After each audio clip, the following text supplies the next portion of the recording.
Hi dears, அஸ்ஸலாமு அலைக்கும். Welcome to ஆஸ்தமிழ். நான் உங்கள் சாய்ரா ஆஷிக். இன்றைக்கி நம்ம சுவையான ஆட்டு தலைக்கறி குழம்பு செய்ய போகிறோம். இது குழந்தை பெற்ற பெண்களுக்கு ரொம்ப ரொம்ப நல்லது, குழந்தைங்களுக்குமே ரொம்ப ரொம்ப நல்லது. இதை மாதம் 2 தடவை சாப்பிட்டிங்கன்னா வாய்ப்புண், வயிற்றுப்புண், குடல் புண்ணெல்லாம் சரியாயிடும். இனிமேல் வராமலும் இருக்கும். இதயம் சம்மந்தப்பட்ட எந்த பிரச்சனையும் வராமல் இருக்கும். அதே மாதிரி வயசாக ஞாபக மருதி அதிகமாக இருக்கும். ஸோ ஞாபக சக்தி அதிகரிக்கக்கூடியதாக இருக்குது. ஸோ இது எப்படி டேஸ்ட்டாக சமைக்கிறதுன்னு பார்க்கலாம். இப்போ ஒரு ஆட்டுடைய தலையை நல்லா க்ளீன் பண்ணி வாஷ் பண்ணி எடுத்து வச்சுருக்கேன். இதுக்கு தேவையான பொருள் சொல்கிறேன், நோட் பண்ணிக்கோங்க. மீடியம் சைஸில் 3 வெங்காயம், 3 தக்காளி, 2 டேபிள் ஸ்பூன் அளவுக்கு இஞ்சி பூண்டு விழுது, ஒரே ஒரு பச்சை மிளகாய் எடுத்திருக்கேன்.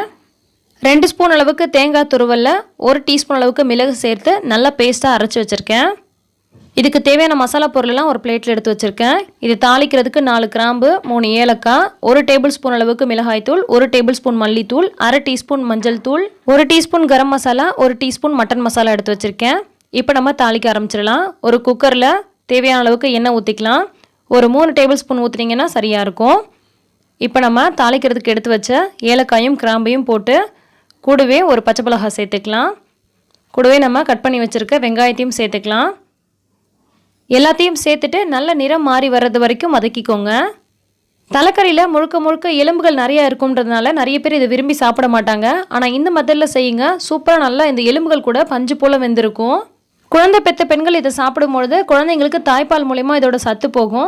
ஸோ சீக்கிரமாகவே தலை நிற்கும், அவங்களும் ரொம்பவே ஹெல்த்தியாக இருப்பாங்க. இப்போ வெங்காயம் நல்லா வதங்கிடுச்சு. கூடவே நம்ம எடுத்து வச்ச 2 டேபிள் ஸ்பூன் அளவுக்கு இஞ்சி பூண்டு விழுது சேர்த்துட்டு கூடவே நம்ம கட் பண்ணி வச்சுருக்க தக்காளியும் சேர்த்துட்டு இதை நல்லா வதக்கிடலாம்.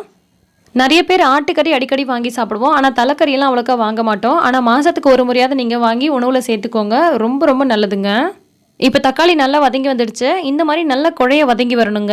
இந்த மாதிரி நல்லா வதங்கி வந்ததுக்கப்புறமா நம்ம எடுத்து வச்சுருக்க மசாலா பொருட்களை அப்படியே இதுக்குள்ளே சேர்த்துக்கலாம். சேர்த்துட்டு இந்த ரெசிபிக்கு தேவையான அளவுக்கு உப்பையும் இது கூடவே சேர்த்துக்கலாம். உப்பு பத்தலைன்னா பார்த்துட்டு பின்னாடி சேர்த்துக்கலாம். ஸோ தேவையான அளவுக்கு சேர்த்துட்டு இந்த எண்ணெயில் நல்லா இதை ஒரு 30லேருந்து 40 செகண்டுக்கு வதக்கி விட்டுக்கோங்க. மசாலா பொருட்களை இந்த மாதிரி எண்ணெயில் நல்லா வதக்கி விடும்போது குழம்புக்கு ஒரு நல்ல கலர் கிடைக்கும்.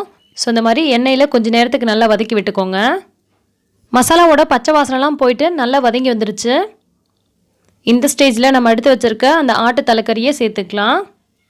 இது கிட்டத்தட்ட ஒரு 3/4 கிலோ அளவுக்கு இருக்குங்க. ஒரு ஆட்டினுடைய தலைக்கு நம்ம சேர்த்துருக்க இந்த பொருட்களோட அளவுலாம் சரியாக இருக்கும். ஆட்டோட தலையிலேயே ஆட்டோட கண்கள் வரும். ஆனால் நான் அதை சேர்த்து எப்பவுமே சமைக்க மாட்டேன். ஆனால் அதை சேர்த்து சமைக்கிறது ரொம்பவே நல்லது. சில பேருக்கு கண் பார்வை குறைபாடு இருக்கு இல்லையா, அவங்களுக்கெல்லாம் இந்த ஆட்டு தலையோட அந்த கண்களை சமைச்சு சாப்பிடும்பொழுது ரொம்பவே நல்லதுன்னு சொல்லுவாங்க. ஆனால் எனக்கு அவ்வளோக்கா அது விருப்பம் இல்லாதனால நான் சேர்க்க மாட்டேன். கண் சம்மந்தப்பட்ட கோளாறு அல்லது குறைபாடு இருக்கிறவங்க அதையும் சேர்த்து சமைச்சு சாப்பிட்டுக்கோங்க.